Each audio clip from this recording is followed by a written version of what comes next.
Après réflexion et plusieurs lectures, j'ai décidé de créer une nouvelle catégorie à ma chaîne YouTube, c'est-à-dire sur les affaires non résolues. J'en ai abordé quand même plusieurs au cours des 10 années d'existence de mon ancien blog qui se nommait Historiquement Logique, qui a existé de 2010 à 2020, qui existe toujours. Là, les articles qui ont été publiés sont encore disponibles, évidemment. Mais c'est ça, c'est sur les affaires non résolues, donc je pense y revenir assez régulièrement. Nous allons en étudier quelques-unes ensemble, mais une à la fois, évidemment. On va prendre le temps de s'arrêter sur certains cas.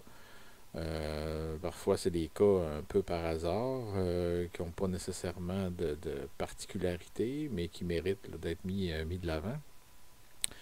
C'est un peu, je dirais, ma récente lecture d'un des livres de John Douglas et de Mark Olshaker, dont j'ai déjà parlé de John Douglas là, sur l'ancien profileur du FBI, là, envers lequel j'ai beaucoup de respect et j'adore vraiment ses livres. On apprend beaucoup de choses là-dedans et puis faut être modeste là, si on veut se laisser imprégner de tout ce qu'on peut en retirer.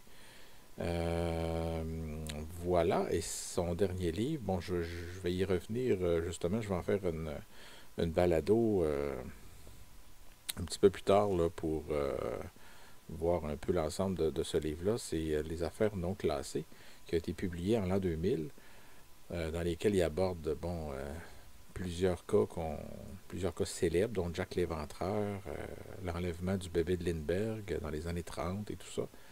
Mais c'est un peu ça qui m'a convaincu. Là, je pense qu'on ça mérite là, de s'attarder évidemment sur des cas québécois qui n'ont jamais été résolus.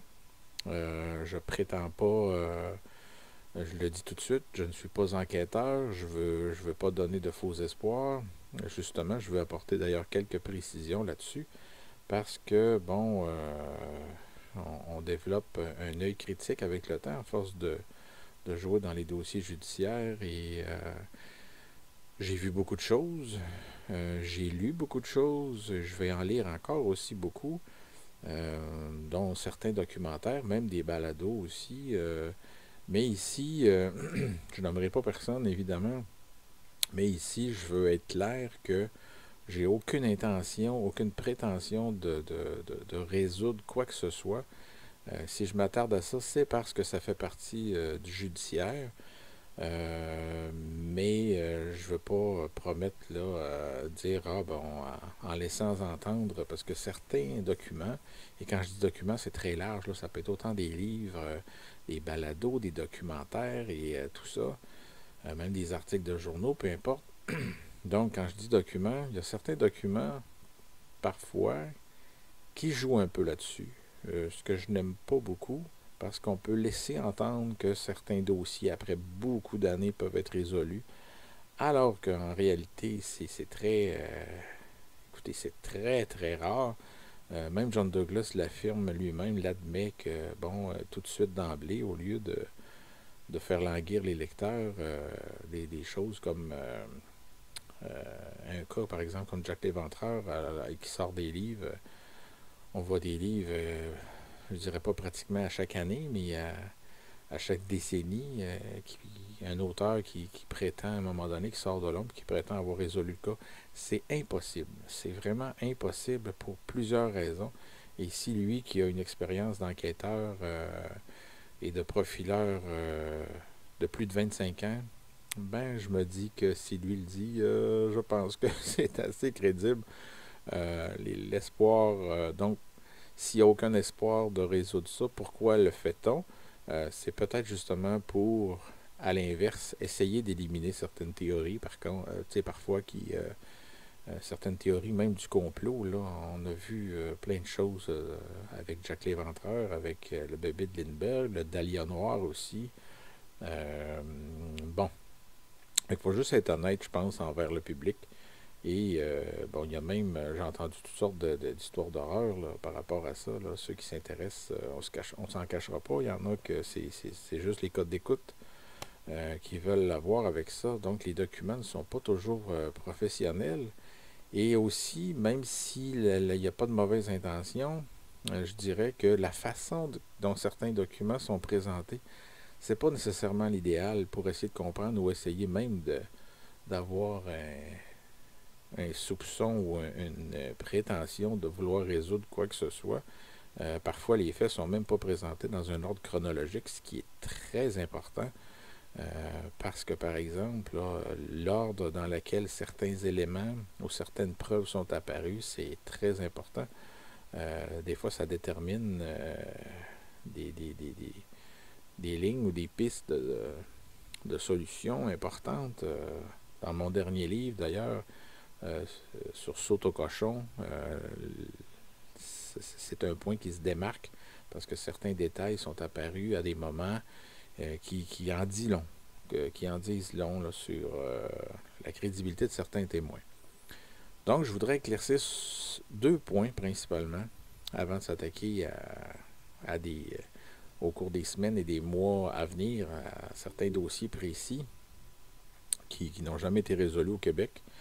Il y en a plusieurs d'ailleurs. Il y en a des plus connus, il y en a des moins connus. Il y a des dossiers sur lesquels on a très peu d'informations. Donc, le premier point sur lequel je veux m'attarder, c'est la définition d'une affaire non résolue.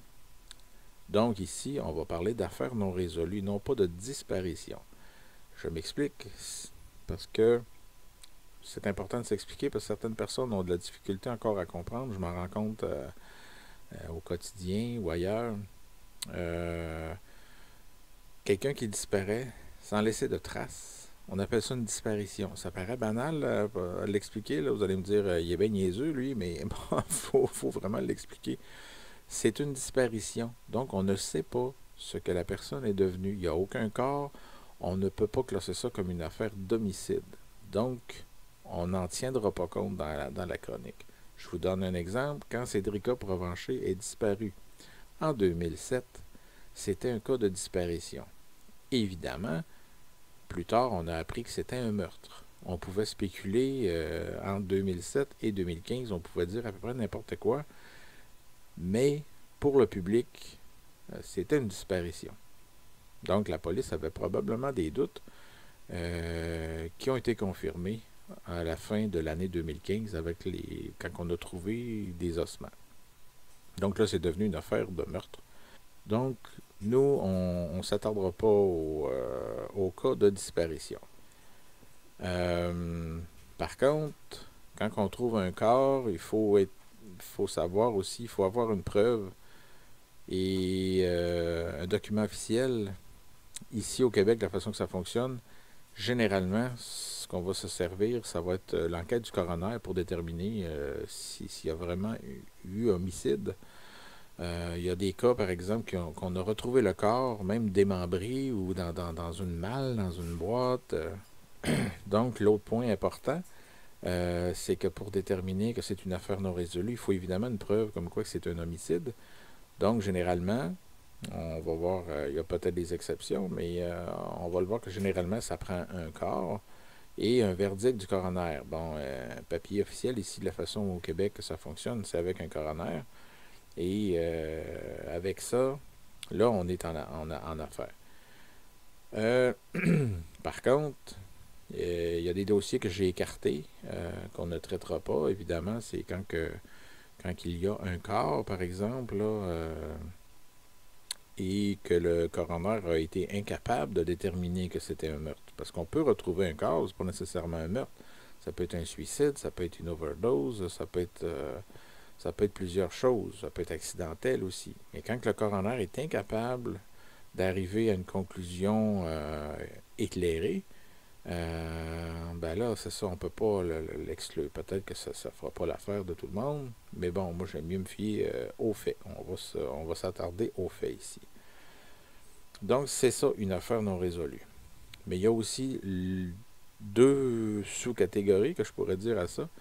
Il y a évidemment un coup que le meurtre est éprouvé.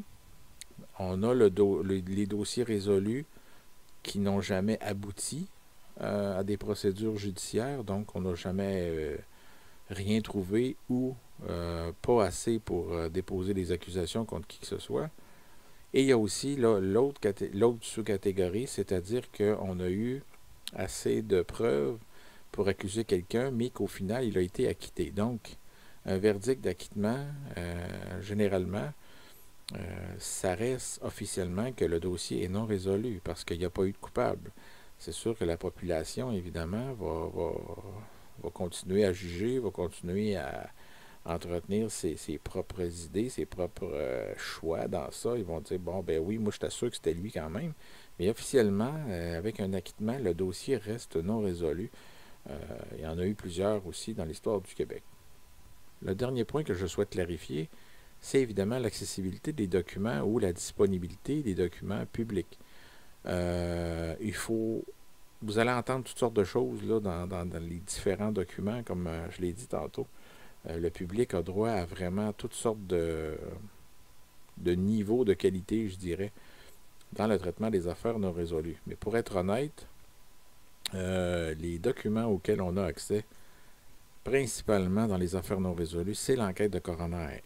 Et surtout, si ça n'a jamais débouché devant des procédures judiciaires, bien, l'enquête de coroner souvent reste la principale source d'information. Là, il faut être prudent parce que l'enquête de coroner, ça ne contient pas toutes les informations. Il faut juste être logique.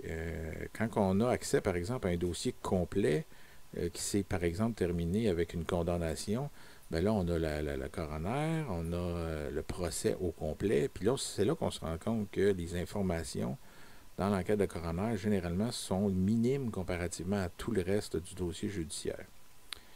Donc, si on a seulement une enquête de coroner, les informations qui sont là-dedans sont fiables, mais sont incomplètes. Parce que le but du coroner n'est pas le même que celui d'un juge là, dans une cour. Donc, il faut être prudent pour juger. Par exemple, si le suspect X, pendant l'enquête de coroner, paraît justement très suspect à cause de ce qu'il a dit, bien, on ne sait pas par la suite qu'est-ce qu'il aurait pu dire devant un procès qui aurait pu le disculper complètement. Donc, il faut vraiment, vraiment être prudent. C'est très limité comme coroner. Il y en a qui vont sortir des enquêtes de coroner puis qui vont dire, bon, ben là, je détiens la vérité, puis tout ça. Donc, en tant que public, soyez très prudent à ça. Les affaires non résolues. Tout ce qui est dans le dossier policier, évidemment, c'est très précieux dans les affaires non résolues. Même si certains dossiers n'ont quasiment pas d'indices, ils n'ont pratiquement rien.